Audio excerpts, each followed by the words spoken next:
Feliz Día del Padre para todos. Gracias a Dios por sus vidas, gracias a Dios por la bendición que son a cada una de las familias que están representadas. Yo sé que algunos hoy no están con sus familias y damos gracias a Dios por ustedes en nombre de su familia. En nombre de su familia estamos agradecidos por los sacrificios que hacen, por el trabajo arduo cada día, cada semana para poder sustentar sus hogares. Y no solamente eso, sino que la Biblia nos da también una responsabilidad para todos los padres que hemos puesto nuestra fe en Cristo, que la Biblia nos llama que somos sacerdotes de nuestro hogar. Somos responsables de poder estar presidiendo nuestros hogares en la presencia de Dios, enseñando la palabra de Dios, discipulando a nuestros hijos, discipulando a nuestras esposas. La Biblia dice que tenemos la responsabilidad de lavar a nuestras esposas con la palabra. Y esa es una gran responsabilidad. Creo que más allá del trabajo que tenemos de lunes a viernes para sustentar nuestros hogares, la responsabilidad espiritual que tenemos en nuestros hogares es sumamente importante. Y damos gracias a Dios porque nos permite no solamente hacerlo de manera individual, sino también como comunidad podemos animarnos y podemos alentarnos a llevar a cabo esa responsabilidad. También hoy es un día especial. Hoy se definen las elecciones en Colombia.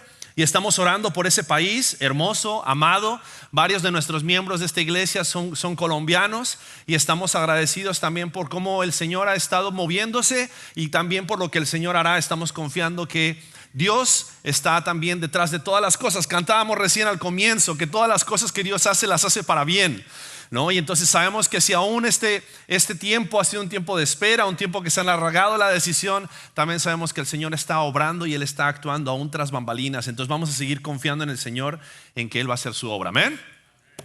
Quiero invitarte a que oremos una vez más. Vamos a poner este tiempo en manos de Dios y vamos a confiar que Él va a hablarnos en esta mañana. Dios, venimos delante de ti reconociendo cuánto te necesitamos. Dios, yo reconozco personalmente cuánto te necesito en este momento. Te pido, Señor, que a través de tu palabra, por medio de tu espíritu, tú guíes cada uno de mis pensamientos, tú guíes cada una de las palabras que salgan de mi boca. Dios, quiero ser usado por ti para poder transmitir tu mensaje, no mi mensaje, tu agenda, no mi agenda.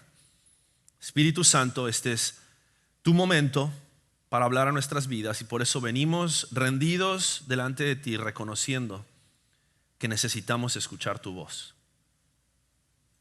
Háblanos, Señor. Te lo pedimos en el precioso nombre de Cristo Jesús. Amén. Amén. Vamos a 1 Corintios capítulo 5. Si tienes tu Biblia, ábrela en 1 Corintios capítulo 5. Si no tienes una Biblia y no puedes comprar una Biblia, queremos regalarte una Biblia al final de nuestra reunión. Tenemos unas Biblias para regalar y creemos en la importancia de no solamente leer tu Biblia en tu dispositivo, en tu teléfono, sino también de poder tener una Biblia de papel, una Biblia donde puedas aprenderte los libros de la Biblia, el orden de los libros de la Biblia, donde puedas buscar los libros de la Biblia, donde puedas pasar tiempo leyendo la palabra en tu casa, pero también los domingos en la mañana cuando nos reunimos a tener este tiempo en la palabra, abrimos la Biblia y leemos la Biblia. 1 Corintios capítulo 5, quiero prepararlos. 1 Corintios capítulo 5 es uno de los capítulos más difíciles de enseñar y de predicar en la Biblia por el tema que tiene 1 Corintios capítulo 5. Pero no solamente por el tema, sino también por lo controversial que fue esta confrontación, esta exhortación de Pablo a la iglesia en Corinto. Algo que nos vamos a dar cuenta es que la iglesia en Corinto se había acostumbrado. La iglesia en Corinto tal vez ya había llegado a un punto donde habían estado ya pasivos acerca de ciertas conductas dentro de la iglesia. Y es importante que nosotros nos demos cuenta cómo no solamente la iglesia en Corinto, sino cómo también nosotros a veces podemos llegar a normalizar ciertas cosas en nuestra vida, normalizar pecados en nuestra vida, disimularlos de alguna manera, aparentar como que si todo estuviera bien, cuando en realidad hay áreas en nuestra vida en las cuales Dios, en las cuales el Espíritu Santo nos está mostrando que necesitamos continuar creciendo de acuerdo al Evangelio de Cristo Jesús. Las enseñanzas de Jesús son enseñanzas que van contracorriente. Las enseñanzas de Jesús no son enseñanzas que se amoldan a la cultura, que se amoldan a la sociedad. Los valores que nosotros aprendemos del reino de Dios en la palabra de Dios tal vez no van a ser los valores de este reino terrenal. Durante el mes de junio nosotros no celebramos el mes del orgullo, porque el orgullo dice la Biblia que es pecado. Nosotros no celebramos conductas que van en contra de lo que la palabra de Dios enseña que es santo. Nosotros celebramos lo que la Biblia nos dice que tenemos que celebrar, y es que tenemos un Dios que es 3 veces santo, que estuvo dispuesto a restaurar la relación con hombres pecadores por medio de su Hijo Jesucristo, y por eso celebramos. Eso celebramos, que aún siendo pecadores, Cristo murió por nosotros. No importa el pecado, no importa qué tan lejos estés de Dios, no importa tal vez qué tanto te hayas alejado, no importa qué tanto hayas normalizado el pecado en tu vida, no importa qué tan oscuro sea tu pasado o tu presente, Cristo tiene el poder para transformar tu futuro. Y eso es lo que el Evangelio puede hacer en nuestras vidas. Por eso hoy cuando veamos este pasaje, vamos a hablar acerca de ciertos temas que son delicados. Padres, por favor, que tienen hijos pequeños en el salón, si prefieren que sus hijos vayan a la clase, este es el momento de llevarlos. Porque en 1 Corintios capítulo 5 vamos a ver un tema de inmoralidad sexual. Y esto tal vez que para nosotros hoy al leer este pasaje, tal vez algunos de nosotros podamos decir, pero ¿cómo puede ser que ellos hayan aceptado esto? Quiero que sepan que ellos estaban no solamente bien por lo que estaba sucediendo, sino que dice aquí la palabra que ellos estaban jactanciosos de que ellos estaban viviendo de esa manera. O sea, se estaban gozando, estaban alegres de que ellos eran una iglesia inclusiva. ¿Te suena familiar? Era una iglesia inclusiva. Dice la palabra, 1 Corintios capítulo 5. Vamos a leer el pasaje y después vamos a resaltar algunas verdades de este pasaje. Dice Pablo: en efecto, se oye que entre ustedes hay inmoralidad, y una inmoralidad tal como no existe ni siquiera entre los gentiles, al extremo de que alguien tiene la mujer de su padre, y ustedes se han vuelto arrogantes en lugar de haberse entristecido para que el que de entre ustedes ha cometido esta acción fuera expulsado de en medio de ustedes. Pues yo por mi parte, aunque ausente en cuerpo pero presente en espíritu, como si estuviera presente, ya he juzgado al que cometió tal acción. En el nombre de nuestro Señor Jesús, cuando estén reunidos y yo con ustedes en espíritu, con el poder de nuestro Señor Jesús, entreguen a ese tal a Satanás para la destrucción de su carne, a fin de que su espíritu sea salvo en el día del Señor Jesús. La jactancia de ustedes no es buena. ¿No saben que un poco de levadura fermenta toda la masa? Limpien la levadura vieja para que sean masa nueva, así como lo son en realidad sin levadura. Porque aún Cristo, nuestra Pascua, ha sido sacrificado. Por tanto, dice, celebremos la fiesta, no con la levadura vieja, ni con la levadura de malicia y maldad, sino con panes sin levadura, de sinceridad y de verdad. En mi carta les escribí que no anduvieran en compañía de personas inmorales. Y no me refería a la gente inmoral de este mundo, o a los codiciosos, o estafadores, o a los idólatras, porque entonces tendrían ustedes que salirse del mundo. Sino que en efecto les escribí que no anduvieran en compañía de ninguno que, llamándose hermano, es una persona inmoral, o avaro, o idólatra, o difamador, o borracho, o estafador. Con esa persona ni siquiera coman. Pues ¿por qué he de juzgar yo a los de afuera? ¿No juzgan ustedes a los que están dentro de la iglesia? Pero Dios juzga a los que están fuera. Expulsen al malvado de entre ustedes. Quiero que te imagines, la iglesia en Corinto recibe la carta del apóstol Pablo. Nos llegó una carta del apóstol Pablo. Vamos a leerla el domingo en la mañana cuando todos estaban reunidos. Les aseguro que no hubo oportunidad de prevenir a los papás para que saquen a los niños del salón. Miren la carta que nos llegó del apóstol Pablo, y entonces comienzan a leer el capítulo 1, hablando acerca de la gracia y la obra del evangelio en nosotros. El capítulo 2, capítulo 3, capítulo 4. Cierran el capítulo 4 con esa enseñanza hermosa acerca de la paternidad del apóstol Pablo, la paternidad espiritual, y como él les dice: sean imitadores de mí así como yo soy de Cristo. Y entonces todos llegan a ese final del capítulo 4 y de repente, y ahora el capítulo 5. No había capítulos, ok, pero nada más para que tengan idea. Y entonces comienza a leer: en efecto, se oye que entre ustedes hay inmoralidad, y una inmoralidad tal como la que no existe ni siquiera entre... Y tal vez todos ya estaban pensando de quién estaba hablando el apóstol Pablo. Porque dice la palabra que todos en la iglesia sabían qué era lo que estaba sucediendo. Cuando la iglesia, en lugar de ser pasiva, y la iglesia, en lugar de acostumbrarse al pecado, la iglesia debería confrontar el pecado con amor, con claridad, no para condenar a la persona que está en pecado, sino para preservar la pureza del cuerpo de Cristo y para llamar al pecador al arrepentimiento. Déjame decirte esto: confrontar a un hermano acerca de su pecado no es juicio, es amor.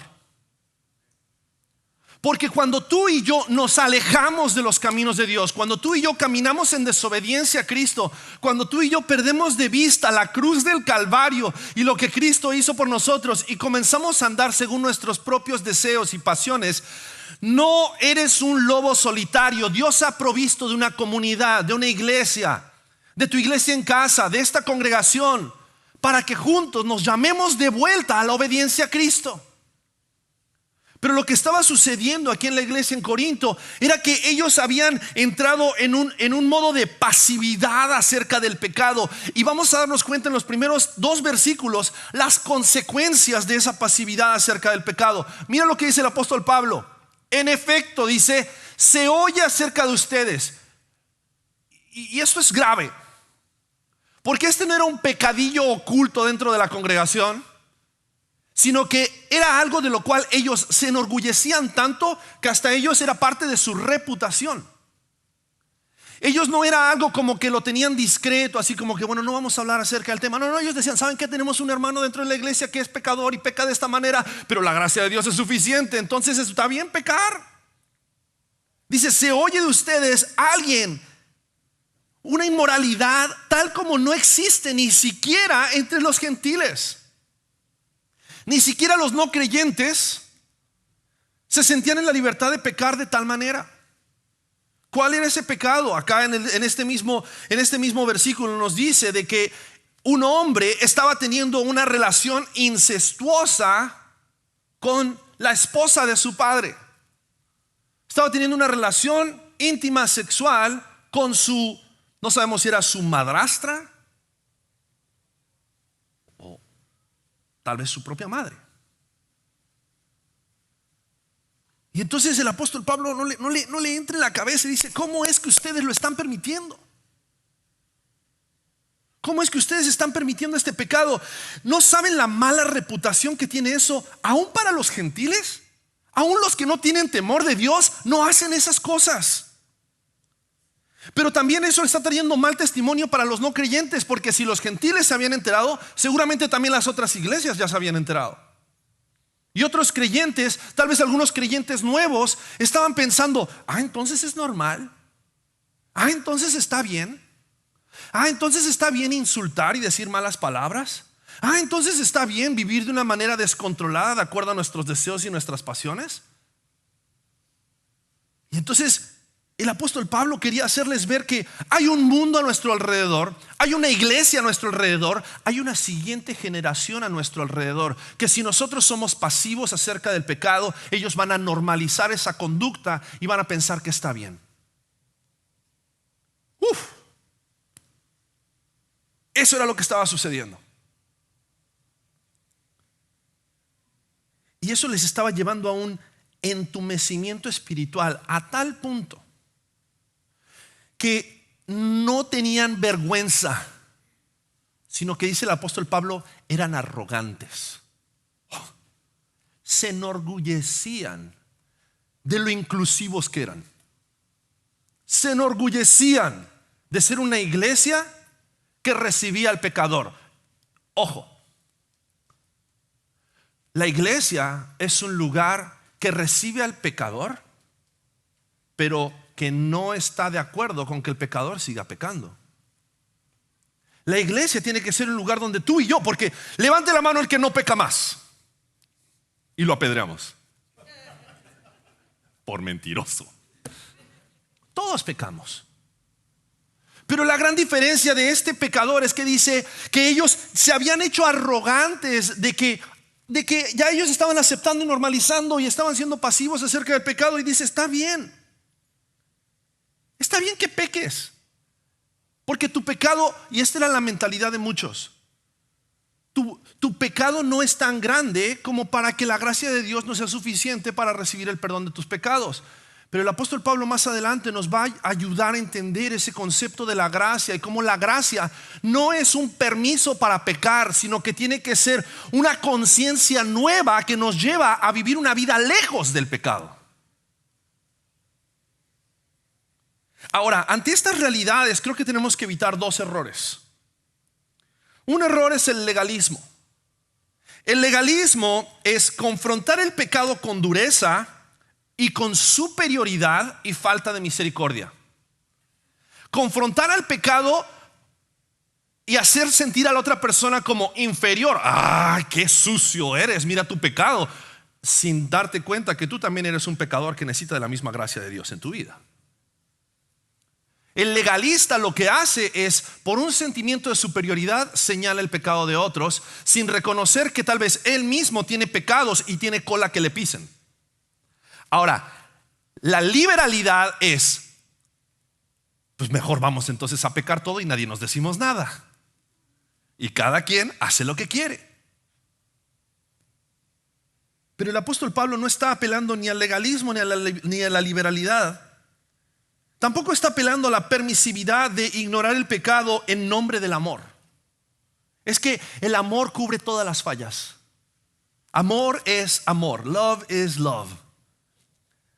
Y entonces, por amor no vamos a decir nada. Por amor vamos a ser permisivos. Por amor vamos a ser pasivos acerca del pecado. Por amor no vamos a confrontarnos el uno al otro. Por amor no vamos a hablar acerca de ciertos temas desde la plataforma. Por amor no vamos a hablar acerca de ciertos temas en redes sociales. Por amor no vamos a decir nada que vaya a ofender a la otra persona. Por amor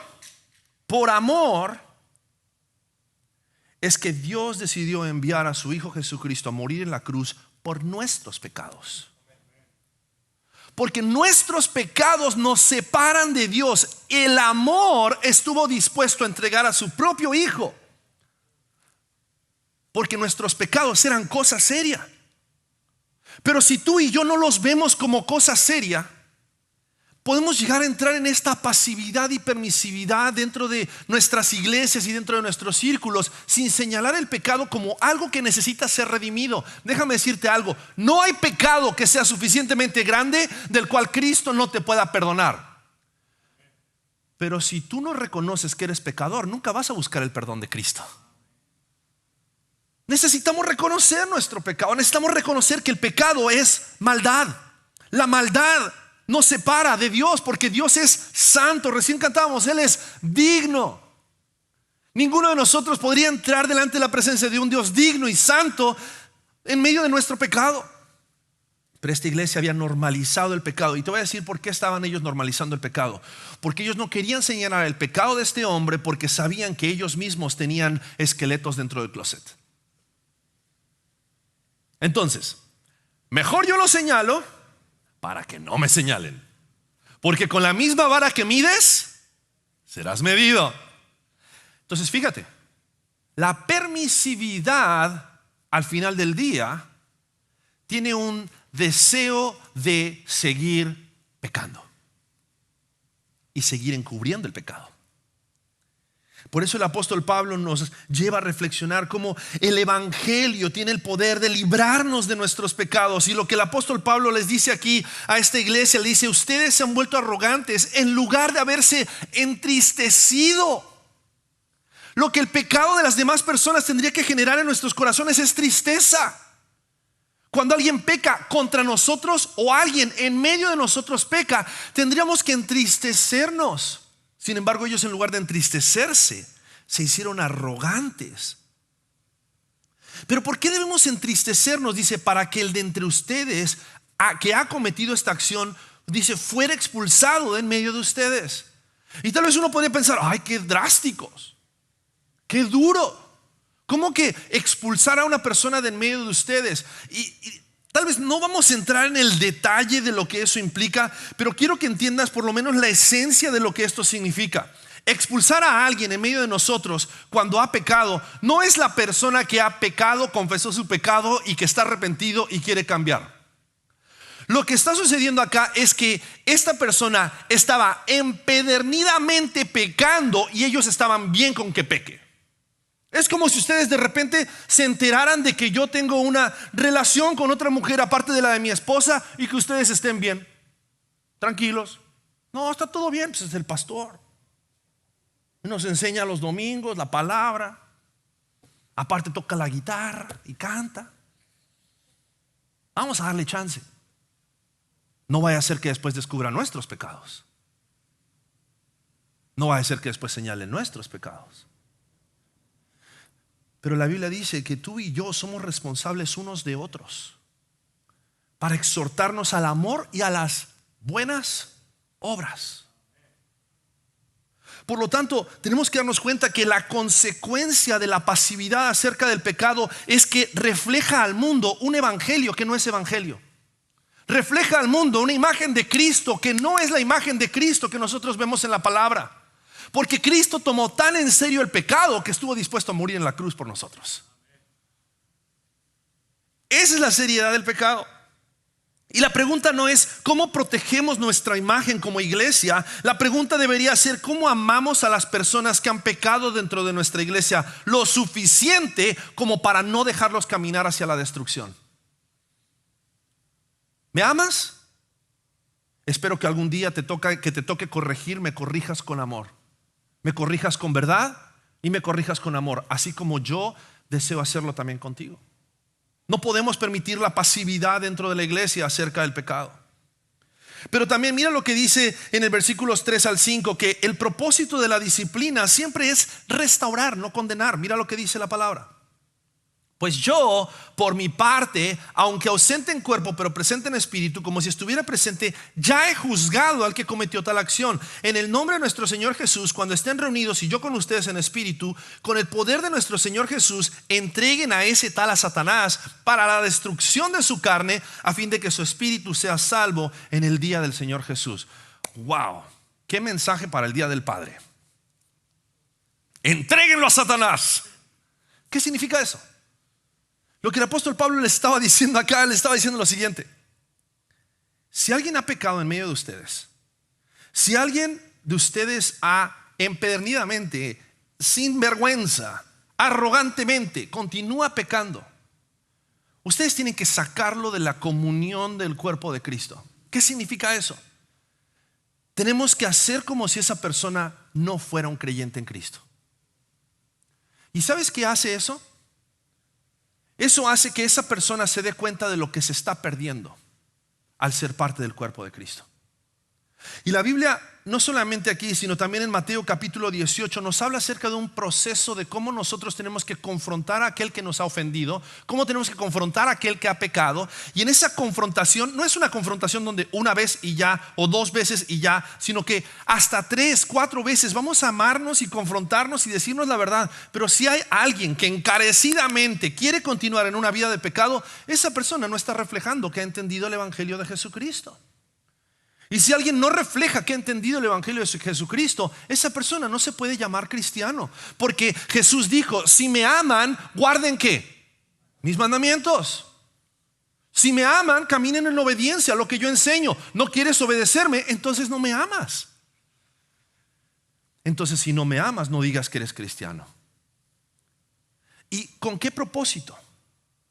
Con el propósito de que cuando esa persona se dé cuenta y esté lejos de la comunión de sus hermanos en Cristo, tal vez lo lleve a reflexionar que al perder la comunión con ellos, su vida está vacía. No porque valora la comunión con los hermanos, sino porque entonces se da cuenta del valor que tiene la comunión con Cristo. Y entonces en este pasaje nos damos cuenta cómo entregar a Satanás significa sacarlo de la protección y comunión de la iglesia, dejando a la persona experimentar las consecuencias de su pecado, con la esperanza de que esa persona después vuelva arrepentida. en una de las iglesias que planté en México, tuve varias situaciones con varios jóvenes donde recurrentemente tropezaban con el mismo pecado y varias veces tuvieron que pasar por periodos de disciplina. Quiero contarte acerca de uno de ellos, no de su pecado, no de las veces que cayó, pero de cómo él es una persona que después de 12 años, después de varios procesos de disciplina, hoy es una de las personas que están involucradas sirviendo al Señor, enseñando la palabra todos los domingos, predicando la palabra en una de las iglesias que Dios nos permitió plantar. Y déjame decirte algo, no fue nuestro amor y pasividad y permisividad acerca de su pecado lo que ayudó que esta persona entendiera el amor de Cristo, sino que fue nuestra fidelidad a la palabra de Dios y nuestro amor por Dios más allá de nuestro amor por esa persona. Porque la realidad es que si esa persona es salva, si esa persona ha puesto su fe en Cristo, el Espíritu Santo lo va a redarguir de su pecado y en algún momento va a volver a la comunión en Cristo. Porque dice la Biblia que la salvación, la obra de Cristo no solamente nos salva para recibir el perdón de nuestros pecados, sino que la misma obra de Cristo nos lleva a perseverar en obediencia a Cristo. Esa es nuestra esperanza. Esa es nuestra esperanza. Yo me acuerdo cuando tenía 13 años. 13 años. Y mi papá se enteró que yo tenía una noviecita. Me dijo, ¿tú quieres tener novia? A los 13 años. Y aparte esa novia era filistea. No era creyente. No conocía a Cristo. No tenía planes de casamiento tampoco. Entonces él me dijo, ¿sabes qué? En mi casa, estas son las reglas. En mi casa, si tú amas a Dios, vas a respetar mis reglas y vas a someterte a mis reglas. Y si tú no estás dispuesto a someterte a mis reglas, ahí está la puerta. Puedes caminar por la puerta, hacer tu vida si te sientes lo suficientemente maduro para poder empezar una vida con tu noviecita. Tenía 13 años. ¿Tú crees que salí caminando por la puerta? Regresé con el hocico partido y el rabo entre las patas. Pero qué extremo Leo de haberle puesto a Pablo contra la pared en esa situación de decisión donde él tenía que decidir entre vivir en su casa o no a los 13 años. El padre al que ama, disciplina. Dios al que ama, disciplina, dice, así como los padres a sus hijos a quien quieren. Un padre que es permisivo con el pecado va a cosechar el día de mañana un hijo que es rebelde ante Dios. Un padre que disciplina con amor, un padre que disciplina a su iglesia, el apóstol Pablo. Tú y yo como padres dentro de esta congregación, como responsables unos de otros en esta congregación, somos responsables de guiarnos unos a otros a la obediencia a Cristo. Porque el propósito de la disciplina, cada vez que yo disciplino a mis hijos, cada vez que tengo que castigar a mis hijos, a mi hija, al Yoli que tiene 2 años y medio, 3 años, cada vez que los tengo que disciplinar, me duele en el alma tener que disciplinarlos. Pero esa disciplina, yo sé que a través de esa disciplina yo estoy protegiéndolos de un daño mayor. Ese es el propósito por el cual la Biblia aquí, el apóstol Pablo está trayendo a la mesa esta conversación y hablando acerca de la importancia de disciplinar con el propósito de restaurar, no de condenar. La iglesia debe ser el lugar más seguro, donde tú y yo nos sintamos en la confianza de confesar nuestro pecado, sabiendo de que nuestros hermanos no van a agarrar ese pecado y nos van a condenar, sino que a través de ese pecado y a través de lo que ellos conocen del evangelio van a ayudarnos a caminar en obediencia a Cristo. Eso es lo que debemos estar buscando uno de otros. Pero también vamos a continuar en el pasaje porque se nos va el tiempo. Lo siguiente que vemos es cómo la tolerancia del pecado trae una cultura de corrupción a nuestras iglesias y a nuestras familias. Mira lo que dice el versículo 6. La jactancia de ustedes no es buena. ¿No saben que un poco de levadura fermenta toda la masa? Limpien la levadura vieja para que sean masa nueva, así como lo son en realidad sin levadura. Porque aún Cristo, nuestra Pascua, ha sido sacrificado. Por tanto, celebremos la fiesta no con la levadura vieja, ni con la levadura de malicia y maldad, sino con panes sin levadura, de sinceridad y de verdad. Lo que el apóstol Pablo aquí está diciendo es que la tolerancia del pecado va a traer corrupción. Si tú pones un poco de levadura, y eso, ahora mi esposa es fanática de la masa madre y constantemente tenemos una jarrita que está fermentándose y no tiene levadura. La masa madre no es levadura, es una bacteria, pero tiene la misma función que hace la levadura. Fermenta un poquito de harina, así que tú le pones agua y pones levadura, o que pones, ¿cómo se llama lo de la masa madre? No, la cosa esa, bueno, eso. ¿Cómo se darán cuenta? Yo no soy el que lo hago. A la mañana siguiente eso se convirtió en una jarra. ¿Por qué? Porque la fermentación que trae la levadura hace que la harina leude, hace que la harina crezca. Y esos pecadillos que muchas veces nosotros pensamos, son inocentes. Son inocentes. Mira la lista de pecados que después el apóstol Pablo dice: con esas personas ni aun se junten. Dice: si hay una persona inmoral, avaro, idólatra, difamador, borracho, estafador, con esa persona ni siquiera coman. El apóstol Pablo no solamente está hablando acerca de pecados sexuales. El apóstol Pablo aquí está hablando acerca de todos los pecados. Si tú permites pecado en tu vida, el pecadillo que tú hoy permites en tu vida, el día de mañana va a traer otras consecuencias.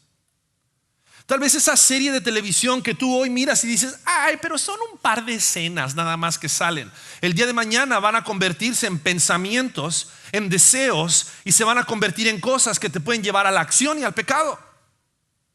Y tal vez a veces podemos llegar a ser permisivos con lo que permitimos que entre en nuestros ojos, permisivos con las conversaciones que tenemos. No es un chisme, me está compartiendo un motivo de oración. En serio, estamos teniendo una conversación acerca de cómo ayudar a nuestro prójimo, porque él no se da cuenta de su pecado, entonces tenemos que señalar su pecado. Cuidado. A veces son cosas que vamos permitiendo en nuestra vida que no nos damos cuenta el impacto que están teniendo hoy, pero también el impacto que pueden llegar a tener mañana. Y creo que tenemos que ser serios acerca de este tema, porque cuando nosotros vemos esta realidad, esta era una de las iglesias más ricas, más prósperas, más crecientes de ese tiempo. Y por eso ellos decían: pero mira cómo Dios nos bendice. Mira la cantidad de dones que tenemos. Mira la riqueza económica que tenemos. Mira la producción, las luces, el show, la banda, el grupo de alabanza, la gira que hace nuestro grupo de alabanza por todo el mundo. Pero los pequeños pecados ocultos han derribado a las iglesias más grandes de Corinto y de hoy en día. Estoy cansado de escuchar historias de pastores con pecados ocultos. Imagínate, si así están los pastores, ¿cómo están sus iglesias? ¿Cómo vamos a impedir eso? Cuidándonos unos a otros, no siendo permisivos con el pecado unos de otros. Tú ves una actitud en mí que no debería haber en mí, te acercas y me corriges con amor. Pero necesitamos entender que para eso no podemos ser tolerantes con el pecado, porque el pecado va a traer corrupción a nuestras comunidades, a nuestra iglesia, a nuestra familia, a nuestro hogar. Y me encanta porque en este pasaje el apóstol Pablo no les dice: límpiense de su pecado para que entonces sean aceptos delante de Dios. Lo que el apóstol Pablo está diciendo es: hay un cordero que ya fue entregado. Hay un sacrificio de Pascua que ya fue hecho. Dios no está esperando que tú cambies tu vida, que tú dejes tu pecado para entonces ser acepto por Dios.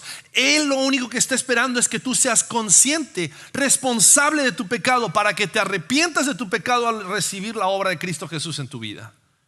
Ese es el poder del evangelio. La santidad cristiana no nace del temor al rechazo, sino de la gratitud por la obra que Cristo ya hizo por nosotros. Tú y yo vamos a vivir en obediencia a Cristo cuando entendemos la magnitud del sacrificio de Cristo. Porque mientras más conscientes somos de nuestro pecado, más agradecidos vamos a ser con la obra que Cristo Jesús hizo en la cruz del Calvario. Una iglesia saludable no mide su éxito solamente por cuántas personas entran, sino por si Cristo está siendo formado en ellas. ¿Está siendo Cristo formado en ti? ¿Estás rechazando el pecado en tu vida o estás siendo permisivo del pecado en tu vida? Cuidado, porque esa corrupción no solamente te va a afectar a ti, nos va a afectar a todos. Va a afectar a tus hijos, va a afectar a tus hermanos, nos va a afectar a todos. Termina este pasaje a partir del versículo 9, cómo el apóstol Pablo les habla acerca de la rendición de cuentas, cómo es necesaria para cuidar el cuerpo. Versículo 9 les dice: en mi carta les escribí que no anduvieran en compañía de personas inmorales. Y no me refería a la gente inmoral de este mundo. Los inmorales de este mundo no tienen forma de poder entender el evangelio. ¿Por qué? Porque dice la Biblia que su entendimiento está entenebrecido. Dice: no me estoy refiriendo a los inmorales de este mundo, sino que en efecto, versículo 11, les escribí que no anduvieran en compañía de ninguno que llamándose hermano es una persona inmoral o avaro, o idólatra, o difamador, o borracho, o estafador. Con esa persona ni siquiera coman. Wow. ¿Te das cuenta la barra de santidad que está poniendo el apóstol Pablo? Porque no es más pecador este hombre en la iglesia que estaba viviendo una relación incestuosa que el avaro. Y los pone en la misma lista. Tanto el inmoral sexual como el avaro, como la persona que difama o miente, o la persona que es idólatra, o el borracho, o el estafador, el ventajoso. Los pone a todos al mismo nivel. Porque a los pies de la cruz ninguno de nosotros es menos pecador. La Biblia dice: todos somos pecadores. Pero por la obra de la cruz, pecadores pueden ser transformados y pueden ser llamados santos delante de Dios y vivir una vida santa sobre esta tierra. Ese es el poder del evangelio. Pero para eso nos necesitamos unos a otros. Versículo 12 dice: pues ¿por qué de juzgar yo a los de afuera? No juzguen ustedes a los que están dentro de la iglesia, pues Dios juzga a los que están de afuera. Pero ustedes expulsen al malvado de entre ustedes. Lo que el apóstol Pablo les está diciendo es: ustedes son responsables unos de otros. Si ustedes no viven en comunidad y ustedes no se llaman al arrepentimiento, ustedes no se llaman a la obediencia, ustedes no se conocen tan bien que ustedes pueden llegar a identificar cuando alguien se nos está desbandando. Nosotros como iglesia no creemos que tomar una cerveza es pecado. Pero cuando yo miro a alguien que de repente ya abrió una, ya abrió dos, ya abrió tres, ya abrió cuatro, se está poniendo muy feliz, es como que bro, ya. No, pero todavía puedo otra. Vamos a tener una conversación tú y yo. Para eso estamos en una comunidad. Oye, Pablo, me parece que la forma en la cual le hablaste a Michelle no fue una forma amorosa, respetuosa. Oye, Carlos, me parece que la forma en la cual te estás conduciendo en esta manera, en esta otra, el evangelio nos enseña una mejor manera. Para eso Dios nos puso en una comunidad, para eso Dios nos puso en un cuerpo. No para que cada quien haga lo que quiera, no para que todos seamos permisivos, no vaya a ser que nadie señale lo de nosotros, sino para que juntos, dice la Biblia, cuando el fundamento es Cristo, nosotros edifiquemos, construyamos hasta que todos lleguemos a la imagen y semejanza de nuestro Salvador Jesucristo. Tenemos el ejemplo a seguir, no es Pablo, el ejemplo a seguir no es Carlos, el ejemplo a seguir es Cristo. Estamos todos en esta misión de crecer en el evangelio para ser como Cristo. La disciplina es una expresión del evangelio. La corrección es una expresión del amor que nos tenemos los unos a los otros para ayudarnos a caminar en santidad. La sangre de Cristo es suficiente para no dejarnos esclavos del pecado, sino para hacernos nuevas criaturas y ya no más ser esclavos de esos hábitos pecaminosos que antes teníamos. En Cristo tú puedes tener libertad. Sin el evangelio la disciplina es un castigo, pero con el evangelio la disciplina nos recuerda el amor redentor del Padre. Sin el evangelio la santidad se vuelve moralismo, pero con el evangelio la santidad se vuelve adoración. Vivimos para darle gloria a aquel que nos mostró su gracia y perdonó nuestros pecados. Sin el evangelio la gracia se vuelve permisividad, pero con el evangelio la gracia nos enseña a renunciar a la impiedad y vivir para Cristo. Así es el evangelio.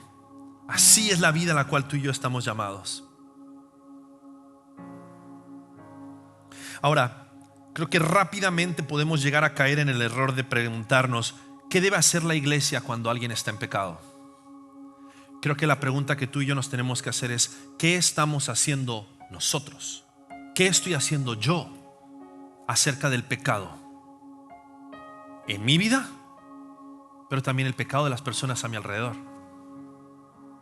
¿Hay algún pecado que necesite confesar? ¿Hay alguien que necesite buscar dentro de la iglesia para rendir cuentas? ¿Confesar mi debilidad y pedir ayuda? ¿Hay alguna conversación difícil que has evitado por temor? Tal vez Jesús está exponiendo en este momento pecados en tu vida de los cuales tú sabes que necesitas renunciar porque son levadura que está leudando la masa. Y necesitas llevarlos a los pies de la cruz, porque el mismo Cristo que murió por nuestros pecados también resucitó para demostrarnos que su poder es suficiente para vencerlos todos. Todos. Así que quiero invitarte a que cierres tus ojos y que ahí donde estás puedas ser honesto con Dios. Y tal vez reconocer si has sido permisivo o pasivo con el pecado. Tal vez hoy delante de Dios puedas reconocer: Dios, reconozco que no he sido honesto acerca de mi pecado. Tal vez hoy te das cuenta que no tienes una relación con Dios a causa de tu pecado, porque la Biblia dice que todos estamos separados de Dios a causa de nuestro pecado. Y tal vez hoy necesitas empezar por ser honesto con Dios acerca de la condición de tu corazón y decir: Dios, reconozco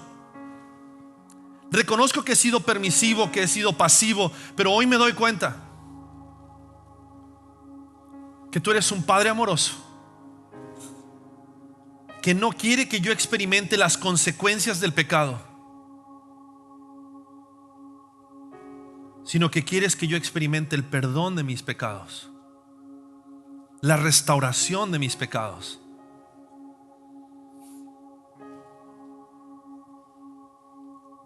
Lo único que tienes que hacer ahí delante de Dios es decir: Dios, perdóname, perdona mis pecados, límpiame de mis pecados, sálvame de mis pecados.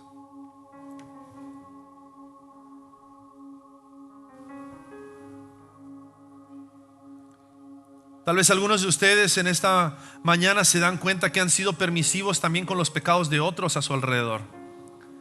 Tal vez los pecados de tus hijos, los pecados de tu cónyuge, los pecados de algún amigo. Y tal vez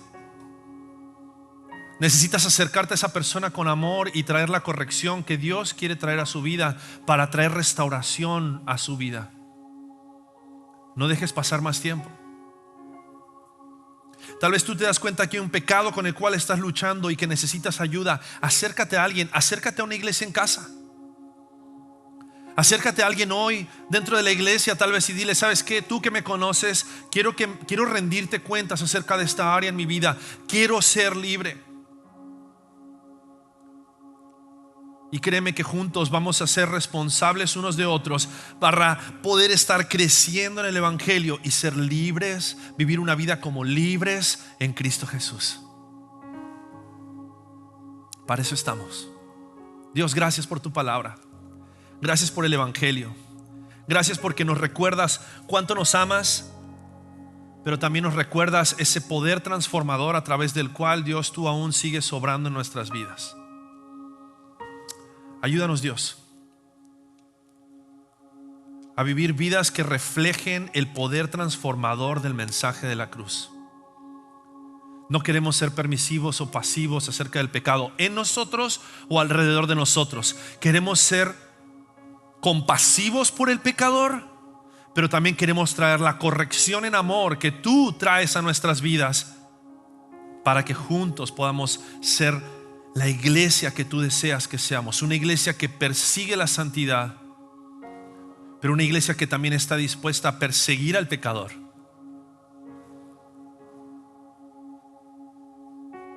con tal de que esa persona pueda ser restaurada en ti. Gracias, Dios, porque ninguno de nosotros está tan lejos como para no ser alcanzados por tu gracia. Te amamos. Te pedimos estas cosas en el precioso nombre de Cristo Jesús. Amén.